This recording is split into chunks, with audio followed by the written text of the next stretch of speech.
5 minutes late. 5 minutes are a lot. When we talk of punctuality, 5 minutes are a lot. Today we have 3 presentations. The first one will be Dr. Shuja on interpretation of lipoproteins and proteins.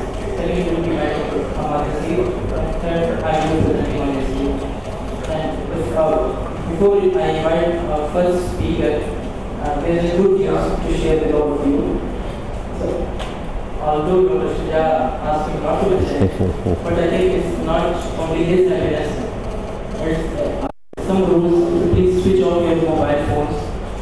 This is one important thing. This bothers everybody. Thank you. Assalamu alaikum.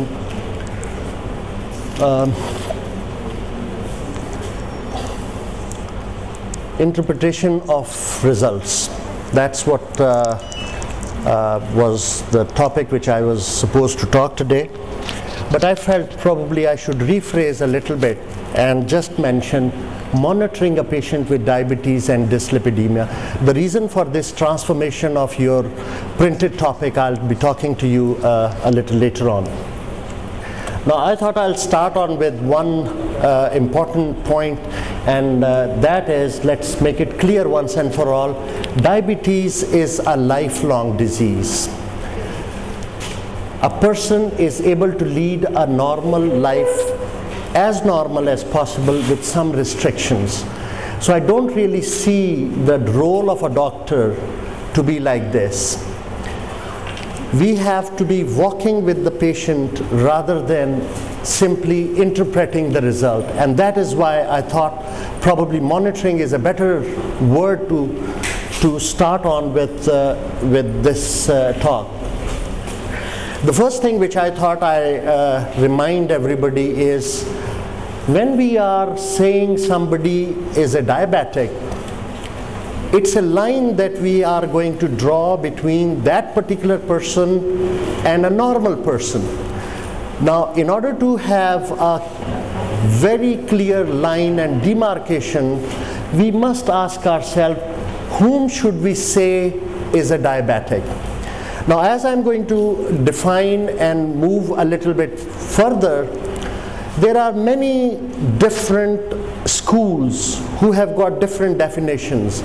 But I personally feel for all of us, for the clinicians, probably one standard WHO definition is by far the best definition, because that's the definition which helps us in our clinical practice. So the figures which I'm going to be quoting are from the WHO. Now, who is a diabetic? The person who has a fasting blood glucose of greater than 140 milligrams per deciliter is a diabetic. The person who has a random blood glucose of greater than 200 is a diabetic. What is a normal person? The normal person can go up to a fasting of somewhere around 110. 105 is considered to be your cutout limit. But these 3 values, if anything, you remember of my talk today, 110, 140, and 200. These are the values which probably you should be remembering whenever you are going to be talking about a diabetic. Excuse me, sir. But this fasting glucose level is 126. The latest recommendations are that if it's over 126, that मैं वो उसी बात की पहले मैंने वजाहत कर दी थी कि मैं वो जो ADA और IDF की क्लासिफिकेशन है, गाइडलाइंस है, हाँ जी, मैं 2005 की गाइडलाइंस में कोट कर रहा हूँ. So these 3 values that we are talking about, 110, 140 and 200, these are the 3 basic values that we should be concentrating on. Now, when we talk about 110, what happens if somebody is between 110 and 140? Now, that is where we start using a test which is called oral glucose tolerance test. Oral glucose tolerance test is a very simple test. You are actually challenging the body for an increased glucose load. When this load is taken up by the body, how it's going to respond, is going to differentiate between a normal and a diabetic, and middle of the road is what we call an impaired glucose tolerance. Now, this is an important statement that I would like to make. Never use the oral glucose tolerance test in a person who is already diabetic, because this test is designed to differentiate between a normal and a diabetic person. So there is no justification for doing a glucose tolerance test on a person who has established diabetes. Now, whom should we do the oral glucose tolerance test? Is a person who has a blood sugar of greater than 110 but less than 140, and a person who has symptoms of diabetes, but we aren't very sure on our blood results that which slot should we put this patient on. Now, there are different glucose tolerance tests which are being practiced for different clinical situations. The WHO recommendation for a non-pregnant adult is a 75-gram glucose tolerance test. And these figures which I have mentioned are based on the 75 grams of glucose load. A person who is normal obviously is going to have a fasting glucose of less than 140. That's why we are trying to do this test. But over a period of time, when we check the blood sugars at 30 minutes, 60, 90, and 120 minutes, the maximum value which is achieved is going to be less than 200. And end of the day, after 2 hours, the value is going to be less than 140. That is a person who is normal in responding to this glucose load. Now, if we have a situation where the person, when we start with, is less than 140, and when the test is finished, this person has got a glucose value of greater than 140 but less than 200. In between, there could be anything which could be over 200 as well. This person is known as impaired glucose tolerant. So that is the line or the bridge between a normal and a diabetic. In a diabetic person, what is important is that after 2 hours, the glucose value is going to be more than 200. So as I said earlier, the three figures which, if you can remember, 110, 140 and 200, you probably are going to be reasonably safe in questioning and answering the question, who is diabetic? When we are going to control or interpret the results, it's a very important situation. Whom are we actually treating? In our clinical practice, we are giving a message: blood sugar should be this, blood sugar should be that. We practically are treating the laboratory at that time. We are not talking about a person, about a patient. If a young boy comes to my clinic and his mother comes up and starts making a lot of fuss that my child's sugar is this, it has gone to 10 milligrams more or 15 milligrams more, and she creates a lot of fuss in the clinic, the only thing I say to myself is, bam, let me increase the 3 units or 4 units or 6 units and let me bring the results down. Whom am I treating? I'm treating the family. Or in a clinic, when I sit down, I look at myself and see and say, I am a macho doctor. Nobody in my clinic gets a blood sugar more than 160. So this man has got 161. Let me increase 2 units. I am basically treating myself. But in the whole scenario, what we are forgetting is the patient. Where does the patient stand?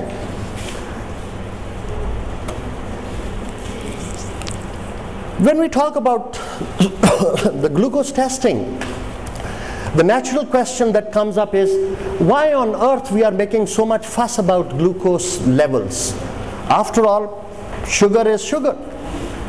But the problem is that the complications of diabetes are related to a poor control of sugar, and that is what puts us in a very, very tight compartment. That is how we are going to define our targets, because we are not scared from diabetes per se, we are scared from the complications related to diabetes. And it's important that we should look what kind of complications are we looking at. Atherosclerosis all over the body, eyes, kidneys, legs. These are our day-to-day, everyday clinical pictures that we see in our clinic.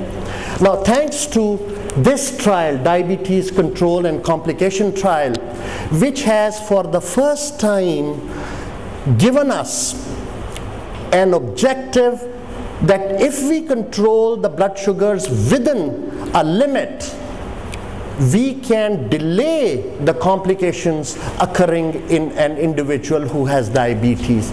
Now, the recommendations which was given was that, as a matter of fact, this trial was basically on insulin-dependent diabetics. That's why they said that the intensive insulin therapy with the goal of achieving glucose levels to as close as normal, it should be our target. And that is why we are aiming at reaching what we call a near normoglycemia. Now, what is that level that we want to achieve? The target glucose levels that we would like to have is somewhere between 80 to 140 milligrams per deciliter as a pre-meal glucose level, and bedtime levels should be between 100 to 160. That should be our objective. Now, that is what we are going to achieve, but at the same time we shall be looking at the other parameters, and that is the home monitoring. Now, with the advent of these machines, the availability of these monitoring devices, people are managing and monitoring their glucose profiles much more than what we have been doing some 2 decades ago. It is important for us that when we advise a person that he or she should be buying a machine to monitor the blood glucose level, we should be giving a very concrete plan for that particular individual. How many times should we be monitoring? What should be our objective? What should be our goal? Now, both hypoglycemia and hyperglycemia are a very major concern for individuals who are on insulin. I'm not saying that oral hypoglycemics, patients who are taking oral hypoglycemics are not concerned, but insulin all over the world is a fear, is a scare for everybody. So different goals have to be set. How many times we should be monitoring? It's very much individualized. For pregnants, for very old, for very young, and those people who have serious underlying medical conditions, they should be monitored a little bit more frequently than those who do not have these parameters in them. Patients who are tightly controlling blood glucose level, they need to take at least 4 readings or even more than 4 readings a day. And glucose levels are generally more stable in people who are type 2 diabetics, and in those people the recommendation is once or twice a day. So there is a discrepancy between the advice which you are going to give to people who are on insulin on a very, very tight control, and on the other hand people who are on oral hypoglycemics. Now, that's the standard chart which usually we give to our patients. For those who are type 2 diabetics, the monitoring is usually done as fasting and 2 hours postprandial, and at the same time we are going to be filling in these 2 columns, which I shall be talking in a little later on.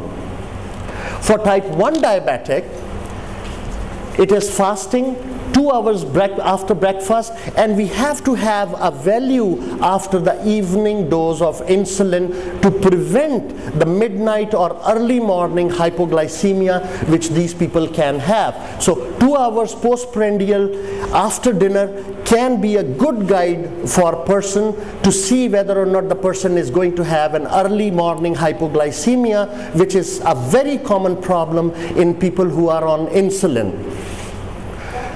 Pregnant diabetics is a very different cup of tea.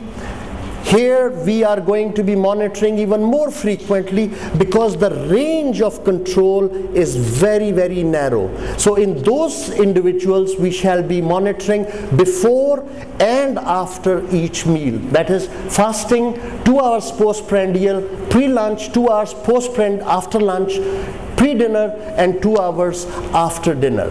So this is how you are going to be advising to your patients that's the way they are going to be monitoring their glucose as far as the home monitoring of glucose is concerned. Now we get down to the next thing, and that is called glycosylated hemoglobin. You all know what glycosylated hemoglobin is. It's just for the recap. Only a very small percentage of hemoglobin in the red cells chemically linked with glucose and is glycolated. Now that glucose molecule which is attached to the hemoglobin will stick to the hemoglobin for the life of that red cell, and the life of the red cell is 3 months or 120 days. So it's going to be sticking in and not changing. The percentage of glycosylation increases over time as we get along, and it is also higher if the blood glucose level is higher. So there is an increased percentage of cells which are going to be glycosylated. So as I already mentioned that the life of the red cells is about 3 months. So what we are actually checking is going to be giving us an indication of how the glycemic control was in the previous 3 months, because that is how the glucose is going to be working with the red cells.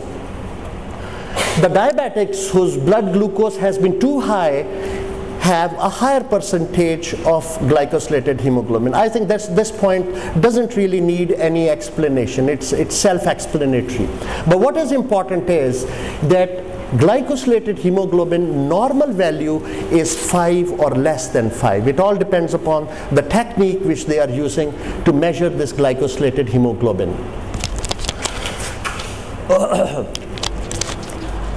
There is another point which I thought I probably should raise.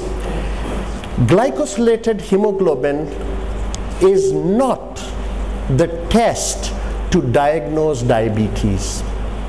That is an important point that should be kept in mind, that it is not currently used for initial diagnosis. But yes, if you have a patient who is diagnosed as diabetic, you are allowed to do a glycosylated hemoglobin to see the severity of diabetes in the last few months. So you have a justification for doing it just to see retrospectively what has been happening. But in order to diagnose, no, this is not the test. This test is not affected by food, so it is not mandatory that you should be asking for a fasting glycosylated hemoglobin. It can be done any time of the day. Recently there is a home test like what we have for the cholesterol and what we have for glucose. There is a test which is available for home monitoring, but as yet I haven't seen it in Pakistan. Now, we have some correlation with the mean blood glucose over a period of time and the glycosylated hemoglobin. Now, if the blood sugar has been around 115, which is almost near normoglycemia, the glycosylated hemoglobin is 6. If it has been around 155, then we expect the glycosylated hemoglobin at 7%. 215 is 9, 250 is 10, 280 is 11, and so on and so forth. But what I'm trying to emphasize upon is that once you have got a value of glycosylated hemoglobin, you probably in your minds should be able to translate that what blood sugars this particular person had been having over the past 3 months, because there is no use asking for a glycosylated hemoglobin and not interpreting it in your minds that what range of glucose this person has been having. So that is why there has been some correlation between the glycosylated hemoglobin values and mean blood glucose. Now we do have other tests for diabetics, which I thought I'll take them up one by one. The first test is urine testing. I always now sit down and think about what is the significance of checking sugar or glucose in the urine. There was a time when other tests were not available. This was one of the tests that we were taught by our teachers that it should be done. Now is the time that we have other tests available, so this test may not be of that significance as it used to be a few years ago. Why it is not significant? It is not significant because of the physiology of filtration in the glomeruli. If the renal threshold is high, then the person may be having a higher blood glucose level and yet not passing sugar in the urine, and vice versa. The renal threshold usually is about 180 milligrams. Now, in other words, if it is less than 180 milligram blood sugar, a person may not be having any glucose in the urine. But from our definitions that we are trying to achieve, 180 is far too high blood sugar value to be accepted. Suppose somebody has got a high renal threshold. In that particular person, even 200 may not spill any glucose in the urine. So this test has got a very dubious significance in year 2006. We must be testing for complications. We all know the complication. I flashed the slide deliberately just to highlight what other possible complications that we should be looking at, and those tests are important as far as the follow-up of this diabetic is concerned. Then we have got these two tests, urinary microalbuminuria and 24-hour urine for protein and creatinine clearance. Now, one of the scares that we always have with a diabetic patient is the involvement of diabetes and kidney. Kidney is one of the organs which is invariably affected by the diabetes, and its involvement is directly dependent on the duration and the control of diabetes. The first test that becomes positive, indicating that we have a problem with the glomeruli, is that when very small particles of protein, microalbumins, they are passing in the urine. So the first test, if you have got in your mind a suspicion that maybe the urine, maybe this person has got some involvement of kidneys, then go for urinary microalbuminuria. There are two tests in this category. One is a spot microalbuminuria, which may or may not be very significant, and the other is you can always do it on a 24-hour collection of urinary sample. Once the kidney is affected, then the macromolecules also start to pass out, and that is the time when albumin itself may be passing in the urine. Now that time we probably need to collect the urine for 24 hours and quantitatively assess how much protein is passed in a day. While we are doing that, it is mandatory that we should be seeing what the creatinine clearance is. Now, creatinine clearance becomes an important issue when we see the pathophysiology and pathogenesis of kidney disease and sugar. In the beginning, there is an increased filtration when the tubules are affected, when the glomeruli are affected, there is an increased filtration. So you would find that in the beginning, you may have a raised creatinine clearance, but over a period of time, when the glomeruli are affected more and more, the creatinine clearance is going to be decreasing sharply up to the point that we may have what we call an end-stage renal failure. So creatinine clearance has to be done in the beginning of the patient's follow-up, just to see over a period of time how the progression of disease is in this particular diabetic.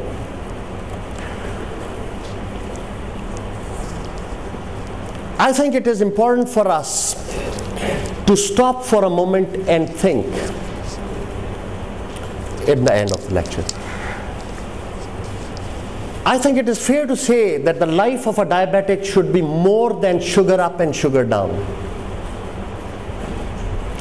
That is the reason I did not want to use the title Interpretation of Blood Glucose. It is not simply sugar up or sugar down.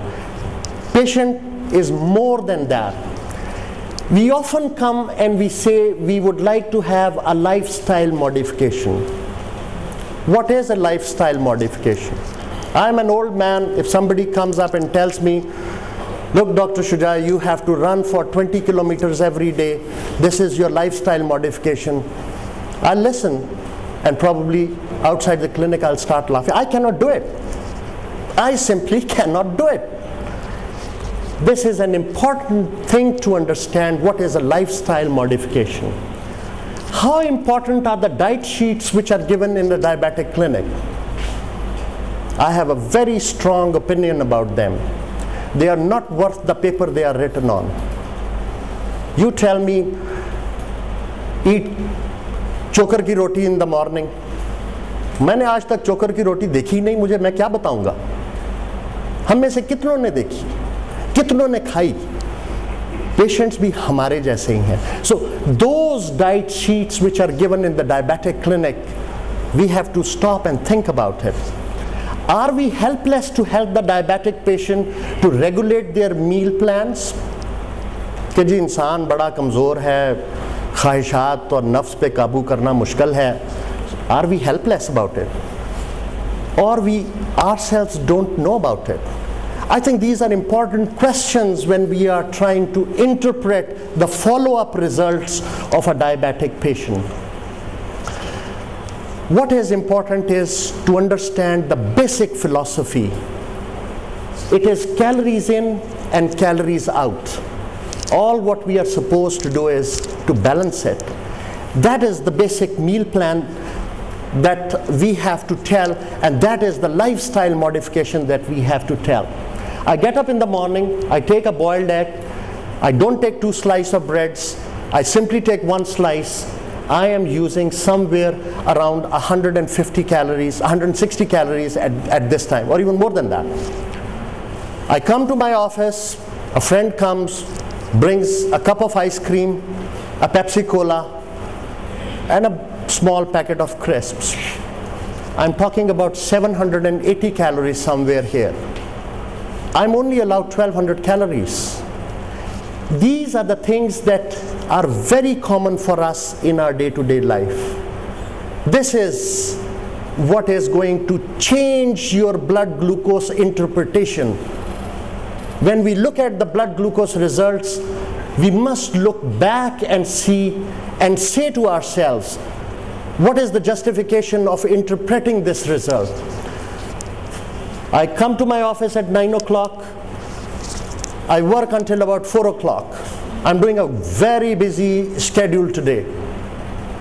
What am I doing? I'm sitting on the chair. I'm not even reaching this level.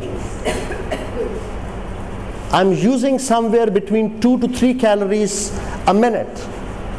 Now it's very easy for me to understand how many minutes I have been sitting on the chair and what is the calories that I have used. Simple digestive biscuit. 1 simple digestive biscuit is 80 kilocalories. 365 days and we accumulate 29,200 calories, which in plain English, when I translate it, is 5 kilogram increase in weight. This is lifestyle modification. That is the message when we tell the patient, this is how your blood glucose results are. At the same time, we should be telling, this is how you interpret it, not sugar up and sugar down. It is a little bit more than that. Exercise. I do not have any time to go out and do exercise. I'm pretty sure 90% of you don't have time. We are busy people. To tell somebody that we should be exercising, I think it is important to tell him or her how to exercise. It doesn't mean that you should be going to Bagh-e-Jannah or Racecourse Park for 1 hour and doing your walking. It is time what is important. Place is not important. It is the time what counts. You just have to tick the clock. That's about it. 30 minutes, at least 3 days a week. Preferably daily. You can incorporate this in your day-to-day life. You're sitting outside, you can just start walking. You are working in an office, use stairs. Sit down less on your chair, move around a little bit more, just count your time, and that's what is needed. Then we get down to the elder brother of diabetes, and that is lipids. I thought interpretation of both results are important because they go hand to hand. Their management goes hand to hand. Now, whenever you get a result, there are a few things which you get: total cholesterol, HDL cholesterol, LDL cholesterol, VLDL cholesterol, triglyceride. There was a time when I was totally ignorant about everything else. The only thing I used to look at was total cholesterol. And I used to be very happy to talk with the patient. Your cholesterol is 232, you must be doing something. If you're not going to do this thing, I'm going to start you on treatment next time. Over a period of time, this has been found without any doubt that these 4 little values which are mentioned in the printout of your lipid profile have more serious significance than the total cholesterol itself. Now, what are these values? Like everything else, we need carriers. We need a car to take us from this place to our homes. You need a transporting system. And that transporting system is lipoproteins. HDL, LDL, VLDL, and there are a few more. They are the transporters of fats in the body. Some of them transport cholesterol, some of them transport triglycerides. It is very important now to understand that for couple of decades now, it has become clear that triglyceride is an independent risk factor for atherosclerosis. So we cannot ignore triglycerides. So when we interpret the whole thing, we probably should be interpreting what HDL is. HDL is high density lipoprotein. I usually call it a friendly thing. It's a good cholesterol. If this cholesterol is low, then the person is in trouble. Like the other values, when we talk about if they are high, then the person is in trouble. This HDL cholesterol, if it is low in an individual, then there is a problem. Then we have LDL cholesterol, which is a low density lipoprotein. Now it's been found out that this low density lipoprotein has 2 other subtypes, and one of them is bad, the other one is not that bad. But suffice to say, for our clinical practice, since we cannot do those small subtypes, we only look at the LDL cholesterol. The VLDL cholesterol, or the VLDL, is a very low density lipoprotein. It is the transporter of triglyceride. So when triglycerides are high, of course the VLDL is high, and vice versa. Now, what are the cutout limits when we are interpreting the result? What are the cutout limits that we should be looking for? The recommendations for low density lipoprotein, LDL cholesterol, which is the bad cholesterol, is that we should try to keep it less than 100. This is an optimal level. If somebody has an LDL cholesterol of less than 100, then we are home and dry.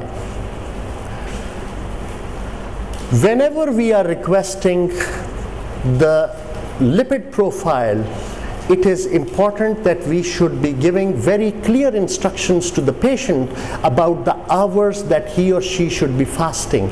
A minimum of 10 hours is required to do a lipid profile. So all these values that I'm going to quote as optimal are based on that analogy that the person has been fasting for over 10 hours. So a less than 100 is optimal.